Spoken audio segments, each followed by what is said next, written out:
are these people? After Rwanda. So this is, yeah. So from one African nation, some from the West Africa, the East. So I talked about this story. Well, this is more of an update / continuation of a story that I talked about over a year ago, where the UK was interested to deport their migrants to Rwanda. And there were actually talks about them doing that until the High Court in the UK basically said no. So that kind of fell through. Well, now, given that Trump is going kamikaze on migrants here and wanting to deport our migrants, that this administration is now in talks with Rwanda, early talks, according to them, about sending our deported over to Rwanda now. So,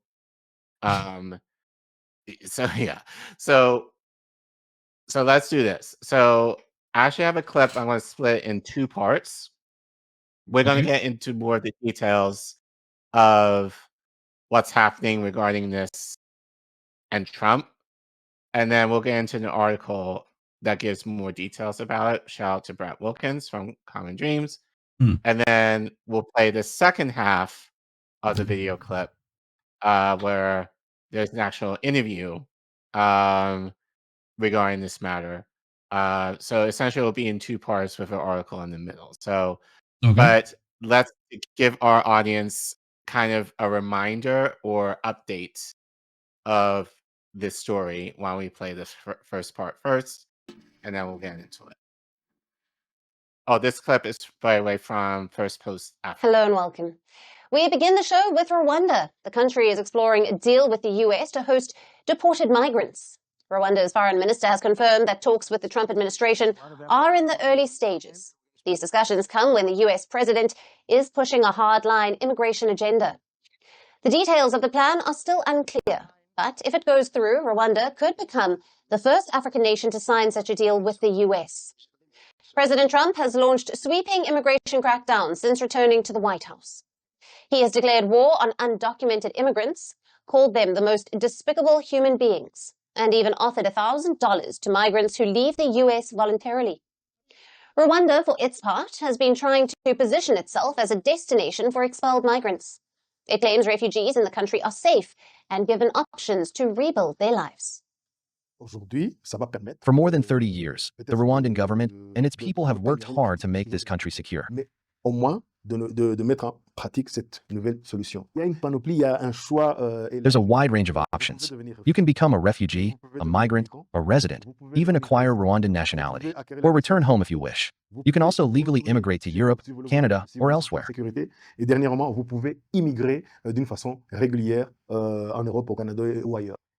But human rights groups disagree. They point to Rwanda's poor human rights record and warn that deported migrants may not be adequately protected. This wouldn't be Rwanda's first migration deal with the West. It already works with the United Nations to host African refugees evacuated from Libya. It offers temporary shelter while they wait for resettlement. Rwanda has also teamed up with Denmark to explore new approaches to asylum and migration, and was even linked to a secret migration pact with Israel. In 2022, Rwanda signed a high-profile agreement with the UK. The goal was to accept asylum seekers who had entered Britain via third countries. But the British Supreme Court ruled the plan unlawful, saying Rwanda couldn't be considered a safe country. Despite the ruling, Prime Minister Rishi Sunak's government pushed ahead. In 2023, new legislation was passed officially declaring Rwanda safe. Yet, after all the political drama, only 4 people voluntarily relocated. The plan collapsed in 2024 when the Labour Party came to power and scrapped the deal. By then, the UK had spent nearly $950 million on the programme, and over $386 million was paid directly to Rwanda. Kigali has refused to return the money. Rwanda's talks with the US come at a sensitive time. The country is also engaged in peace talks with neighbouring DRC, and while Rwanda may be open to migrant deals, this one comes with a different kind of pressure. Trump has been taking a tougher line on countries that refuse to take back deported citizens. Just last month, Secretary of State Marco Rubio revoked entry for all South Sudanese nationals. It was after their government rejected one deportation.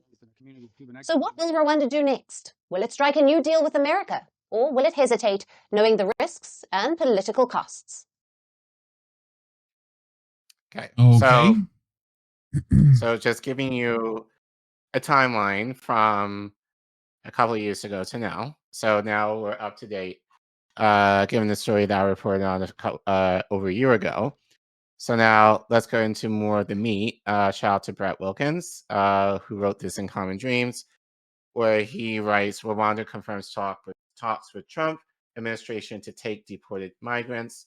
As we did with the UK Rwanda deportation deal, let us unapologetically and loudly oppose this again, said one Rwanda human rights defender. So Brett continues. Rwanda's foreign minister confirmed Sunday that the East African nation's government is in early stage talks with the Trump administration about possibly taking in migrants deported from the United States. It has not yet reached a stage where we can say exactly how things will proceed, but the talks are ongoing. Rwandan Foreign Minister Olivier, I'm going to butcher this name, Nduhungirehe told Rwanda TV. He added that the Rwandan government is in the spirit of offering another chance to migrants who had problems across the world. Last week, U.S. Secretary of State Marco Rubio said the Trump administration is seeking nations that are willing to accept its deportees. We are working with other countries to say, we want to send you some of the most despicable human beings to your countries. Will you do that as a favor to us? Rubio said. And the farther away from America, the better, so they can't come back across the border. The Wall Street Journal reported last month that Trump administration officials have also asked other countries, including Benin, Eswatini, Kosovo, Libya, Moldova, and Mongolia, about resettling U.S. deportees. In 2022, Rwanda agreed to take in some people seeking asylum in the United Kingdom while their claims were being processed. However, the scheme was shelved amid legal and human rights concerns following the return to power of the center-left Labour Party. Rwanda is still seeking to collect £50 million, which is $66.4 million from Britain, despite the cancelled deal. The United Nations Refugee Agency condemned the UK-Rwanda deal, asserting that externalizing asylum obligations poses serious risks for the safety of refugees and is not compatible with international refugee law. Local human rights defenders strongly oppose any resettlement of third country migrants in Rwanda. So, this is a tweet that I pulled from Sam Baker Baswani, Baswanti, who said, I guess he's a human right, I guess he's an international lawyer, who wrote, I, with other concerned and responsible Rwandans, are going to wage a legal war to challenge this arrangement between Trump's government and the dictatorial regime of Paul Kagame, who is the president of Rwanda. Yep. Rwanda is not a dumping site for migrants with criminal records who have served their sentence in the U.S. As we did That's in the what UK, Australia's Rwanda, right? Oh God! As we did with the UK-Rwanda deportation deal, fellow Rwandans in the country and abroad, let us unapologetically and loudly oppose this again. So that was his response regarding concerns regarding this possible deal. So other critics have sounded the alarm over potential perils migrants might face in Rwanda, including human rights violations and the possibility that they could be sent to third countries where they are at risk of violence and persecution. Like The Trump administration CCAP. Right.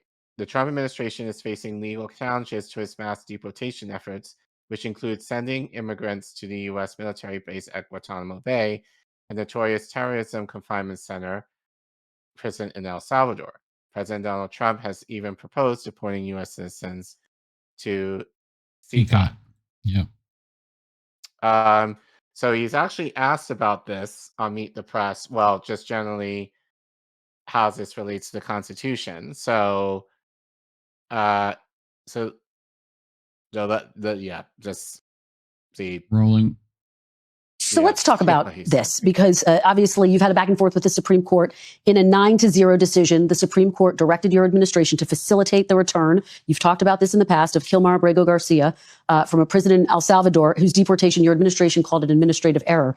You said in a recent interview you could bring him back, but you won't. Are you defying the Supreme Court? No, I'm relying on the Attorney General of the United States, Pam Bondi, who's very capable, doing a great job, because I'm not involved in the legality or the illegality. I have lawyers to do that. And that's why I have a great DOJ. We have a great one. We had a very corrupt one before. Now we have a great one. And they're not viewing the decision the way you said it. They don't view it that way at all. They think it's a totally different decision. Well, you say you have the power to bring him back, though. Your Attorney General says, quote, that's up to El Salvador. Just to put a fine point on this, do you have the power to bring Abrego Garcia back as the Supreme Court? Well, I have the power to ask for him to come back if I'm instructed by the Attorney General that it's legal to do so.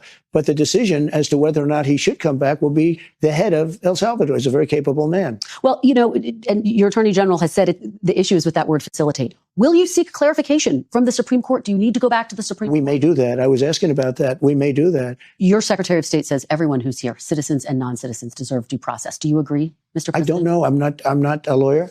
I don't know. Well, the Fifth Amendment says it might say that, but if you're talking about that, then we'd have to have 1 million or 2 million or 3 million trials.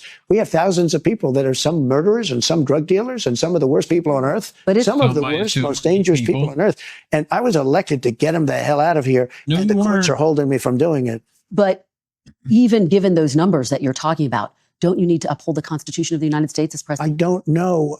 I have to respond by saying again, I have brilliant lawyers that work for me. And they are going to obviously follow what the Supreme Court said. What you said is not what I heard the Supreme Court said. They have a different interpretation. Is anyone in your administration right now in contact with El Salvador about returning Abrego Garcia to the United States? I don't know. You'd have to ask the I don't know. I don't know anything. Everyone else does everything for me. I really don't know a lot. It's not much different from Biden, though. No, well, he at least can form sentences. Otherwise, it's the same fucking psychopathy. Yeah. Who? Trump or Biden? Trump. like Trump is doing he's tactically, he's fucking trying to appeal to experts. He's doing rhetorically the right things. It's just, he's very fucking easily it's like the businessman who is trying to fucking business you, It's like, that's what's happening. So, he's lying. It's just kind of funny to watch. If at all. It's really not. But it's not. I had to play it because, just to kind of see what he would say. Well, we knew, but just for everyone else who didn't know. Yeah. Anyway, let's get back into the article. So you didn't want me to use this, but yeah, fuck the Hill. I'll say it. Piece of shit, and the AP also pieces of shit. Collin's gonna bring it. I'm gonna call him pieces of shit. Pieces of shit. That being said, they get into a little more details that Brett didn't go into. That's why I'm pulling them. So this is from Flower Anna, who says Rwanda says it's talking with the U.S. about taking in third world deportees. Here's why.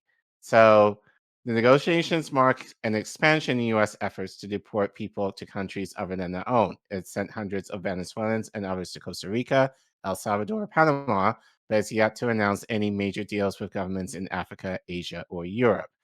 Rwanda has long stood out on the continent for its recovery from the genocide that killed over 800,000 ethnic Tutsis and moderate Hutus in 1994, as it has promoted itself under longtime President Paul Kagame as an oasis of stability. But human rights groups allege that the veneer of order has a painful price, with sometimes deadly crackdowns on perceived dissent. Rwanda has argued that despite being one of Africa's most densely populated countries, it has space to help alleviate what many countries in Europe and the United States consider to be a growing problem with unwanted migrants. The U.S. State Department declined to comment on a potential deal, but said that engagement with foreign governments is an important part of U.S. government's policy to deter illegal immigration.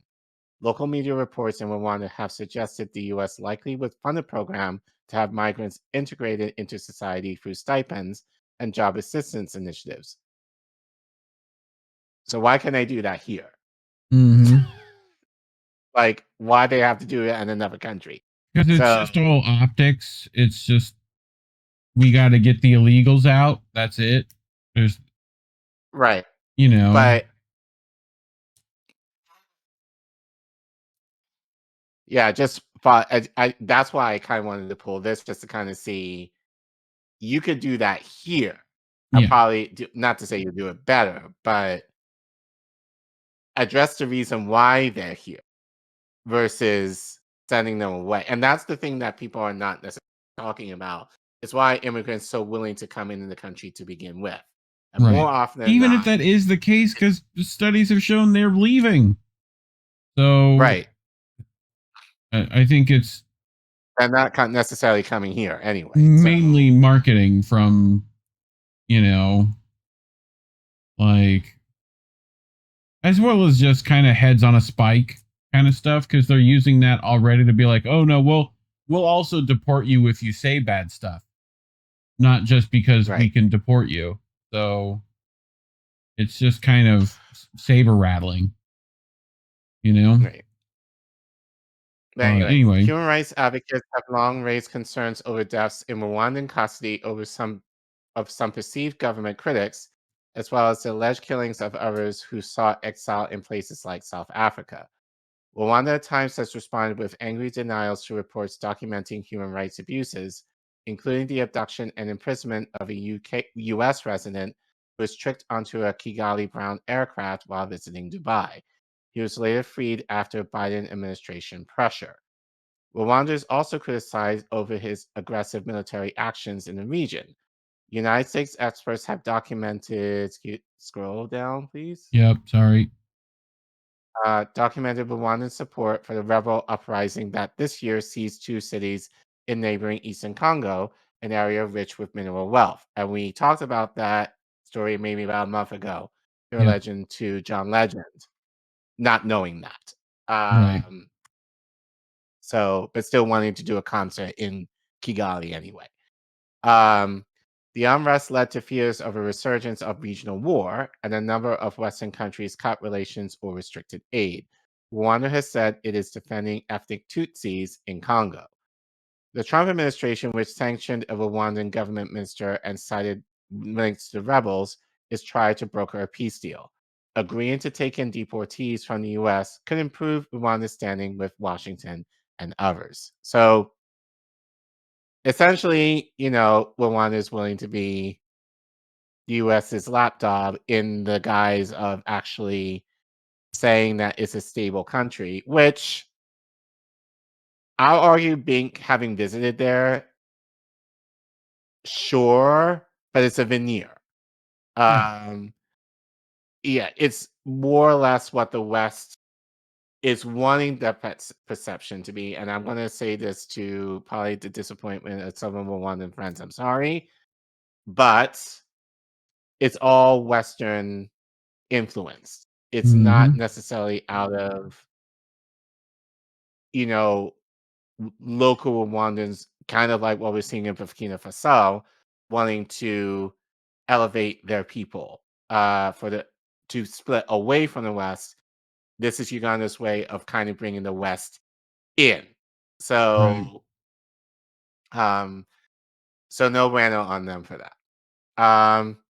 Anyway, Rwanda in 2019 struck a deal with the UN Refugee Agency to help take in migrants removed from Libya, where many people trying to reach Europe have reported abuses in detention.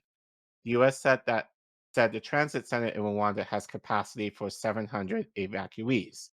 Late last year, it said that over 2,400 people had been assisted in what was meant to be a temporary stay during efforts to find long-term solutions, including resettlement elsewhere. Before its deal with Britain collapsed, Rwanda showed off another transit center. Sorry, it didn't follow. a refurbished hotel in Kigali that could host 100 people with more accommodations made available as needed. Rwanda said migrants would have their papers processed within 3 months. People could stay, or authorities would assist those who wish to return to their home countries. Rwanda said it would bear full financial responsibilities for 5 years. Okay. So now, oh wait, did I Nope. That's it. not? You Oh, didn't. You I can didn't. send it to me, I guess. Whatever it is. No, I just wait, did I not? Wait. Is it in the slides? Oh, you know what? I did. I put it in the wrong Oh, place. So I'm gonna go back. I did put okay. it in, but in the wrong spot. So um so yeah, I just queued it. So now let's go back to this interview. And we're actually going to talk to Rwandan about his take. And by the way, I will apologize. This journalist sucks. So but I think it'll be interesting to hear what this Rwandan has to say regarding this whole thing. So you can go ahead and we'll talk about it after. Now, for more on this, we have with us on the show Nditya Bria Lionel, the editor and writer, Pan-African Review, and he is joining us live from Kigali in Rwanda. Thank you for being with us. Thank you for having me. Now, what are the legal and diplomatic implications of Rwanda entering into a migrant deal with the US, especially in light of the failed UK agreement? Well, one can assume that once an agreement is reached, most of the legal hurdles will be faced by the US. The US government will have to argue in its courts that the agreement is consistent with US law and international treaties to which the country is a party to. It will also have to convince the courts that it is safe to send asylum seekers to Rwanda, which will be the easiest path to, in my view, if the courts are not misled by international organizations that have a vested interest in keeping asylum seekers in the US. As you may know, many reports point to that Rwanda is one of the safest countries in Africa, and it is hosting many refugees, Burundian, Congolese, some from Libya, Sudan, and Tigray. On the diplomatic front, possible rapprochement between Rwanda and the US is good news, especially given the fact that the US is involved in trying to resolve the conflict in the neighboring country, Congo. And as many of us have pointed out, the US approach to previous administration was counterproductive. And we hope that this administration will continue to advocate dialogue rather than misguided sanctions against Rwanda. Right. And why has Rwanda positioned itself as a preferred destination for deported migrants? And what are the domestic and international motivations behind this strategy? Well, there are at least two reasons on the domestic front. One is that many of Rwanda's leaders have been refugees. They know what it is like to be rejected by the country you chose to flee to have no country to turn to. This experience informs their treatment of asylum seekers and refugees. And as one of the beneficiaries of this policy, I can attest to their commitment to ensuring that refugees are treated well within the means of the country. Second, many asylum seekers have skills that may not be attractive to an advanced economy like the US, but that are needed in a middle-income country like Rwanda that is seeking to industrialize. For these two reasons, at least, Rwanda welcomes asylum seekers. On the international stage, Rwanda has sought to provide solutions to global challenges, whether it's climate change, security and peacekeeping, or the migration crisis now. So in a sense, Rwanda has become an influential African voice on global, in international discussions on global challenges. Pause there. And what safeguards should be in place? So he mentioned jobs. What kind of jobs, sir? Because it's not going to be like It'll be manual white labor. collar jobs. Right. Yeah, it's manual labor. So you're sending them from one place where they're being exploited to another place where they will also be exploited. We can exploit our convicts here for manual labor. Right. And I need to check to see what the employment rate in actually Reef, can you do me a favor? Can you check to Yeah. see what the employment rate in Rwanda is right now? So, Mhm. like, because I don't think it's very good. Well, especially given COVID, I do not think that it's great right now. But like, so you're So gonna have migrants coming 54% in in currently. 2024. Labor force Yeah. participation So rate was 64.1. So, and the unemployment rate was 15.3. that's not good. 54.3% of the working age population was employed. So, Right. yeah. So not good. So yeah. So you have your own people who are not doing well. Right. To have more migrants coming in, and you are promising them a job. So, so I think for a local Rwandan, they're going to feel away, especially given like they're given perks. So this kind of sounds like what is happening.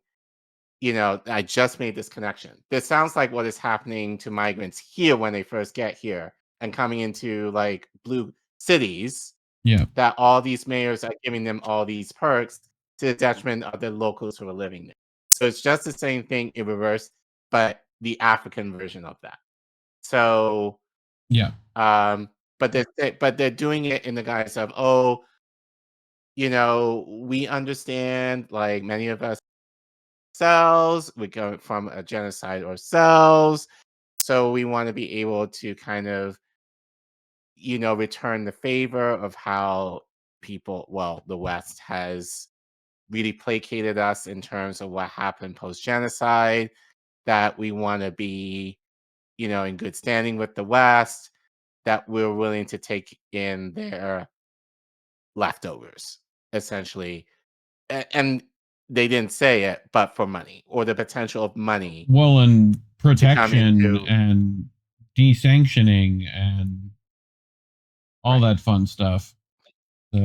So I just wanted to make that point, that this is exactly what I know Savvy's talked about this. I know Kit especially has talked about this, of how immigrants over here, mayors in different cities, especially in blue cities, are giving them certain perks that the locals aren't getting. And they're feeling a way about it, which is leading to a lot of this anti-migrant dissent that Trump has capitalized on.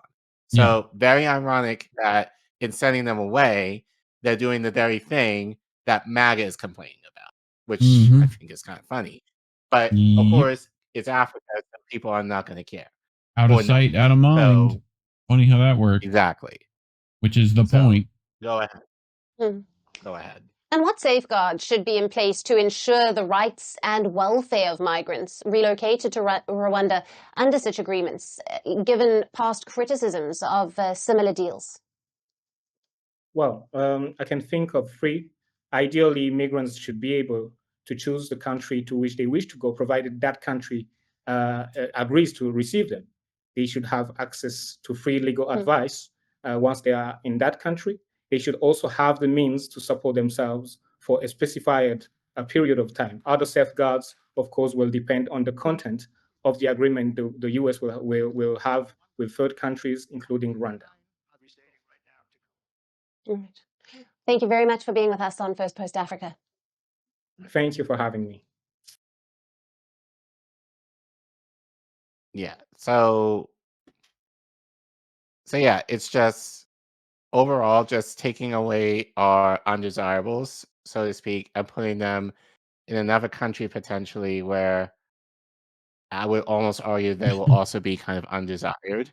Yeah. And as you said, out of sight, out of mind, just get them out. Just we tried this before. Australia was a thing. Florida, my state, was a thing. Like, it's just take all our shitty people, put them in one place, and see how it works out there. Which is just okay. I'm just not surprised at this point. Like, Right. it's just the theater is interesting, I guess. for lack of a better word. So, and the minute they get enough pressure, they'll roll it back to 10% of what it was. And, Right. you know, that'll stick. So, okay. You know, I get the pattern. The pattern is a thing.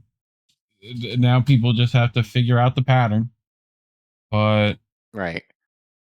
yeah, But this is why such stories like this are well, we're not due to demonetize us, not yeah, the show itself, but the channel.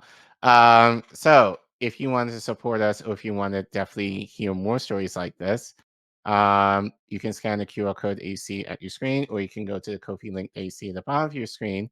Or if you're in the YouTube chat, you can type in !donate and the link will pop up. And anything as small as $1 will help us towards paying our bills within the network. We understand that people are kind of tight financially right now, and we more than understand. So only give if you have the means to. But if you still want to support us, the best way you can do that for free is by liking, sharing, and subscribing to our content. And please make sure you please leave a comment and let us know, are you aware of the situation that Rwanda is willing to take in our undesirables? And how do you feel about the idea of them, essentially getting perks in a similar way that immigrants who were coming to this country and were being dropped off in blue cities throughout the country were also getting these perks to the detriment of the local people who are living there that have, in a lot of ways, have promoted a lot of this anti-migrant dissent that Trump has capitalized. So let us know in the comments what you think about all of this and what you think should be done ultimately to help with the migrant problem that we do have in the US. Help us get to 3K. We're actually getting close to 2,500. So I think we're about 90 people away from that. yeah. So thank you guys for subscribing to us, and thanks for watching.